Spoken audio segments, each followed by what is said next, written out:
Mina olen Ralf Martinsoe, Tallinna Tehnikaülikooli tehnoloogia valitsemise doktorant ja soovin rääkida sellest, et millega ma igapäevaselt tegelen TTÜ poole pealt. Tegelen siis targa linnaga ehk mõtlen seda, kuidas linnakeskkonda võiks digitaliseerida ja selles osas nagu kahe nurga pealt.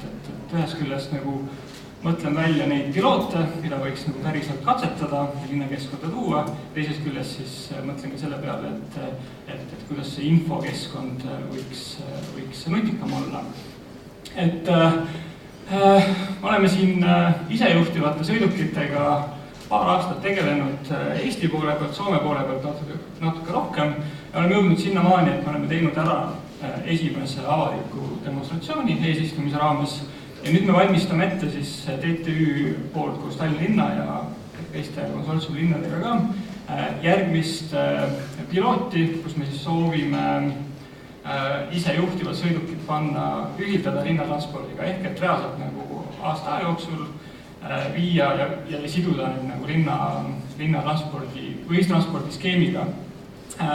Probleem on selles, et see tundub olevat nagu väga lahe asi, mida teha ja tundub olevat, et tehnoloogia on seal, et lihtsalt võtta kätte, hakka tegema. Aga tegelikult reaalsus on see, et ma näen seda, et see tehnoloogia arenduse pool on tegelikult väga palju veel lapsekingades. Mida me nägime sellest esimesest piloodist on ka, et jah, isejuhtivat sõidukite pilooti on väga tore teha, aga selleks on see vaja väga palju inimesi, keda sa palkad. Et see asi, et sa tegelikult vähemalt piloodi mõttes inimesi vaja ei ole, et see ei tööta, see on vähemalt 2-3 inimest selleks vaja, kes opereerivad ja kes on siis kusagil arvuti taga ja opereerivad seda, kus see töötab. Ja teine asi, kuidas kõige lihtsam on seda teha, on panna sellisesse kohta, kus liiklust ei ole.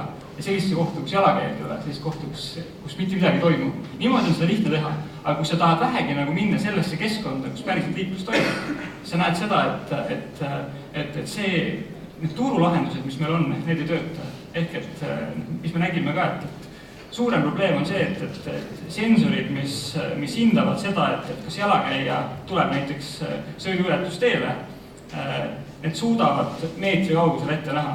Aga mõelge nüüd ise, et kui sa sellise sensoriga oled ja pärast seda näkk pidurdus, ehk et reaalselt on see, et operaator peab üle võtma, kui ta näeb, et jalakäija hakkab lähenema. Ja see ongi see reaalsus, milles me peame olema. Teine asi on see, et kui näiteks veosõiduauto on ees, mis on kõrgem kui standard, siis see buss lihtsalt sõidab talle sisse. Ehk et sensor lihtsalt arvestab, et ühe asjaga.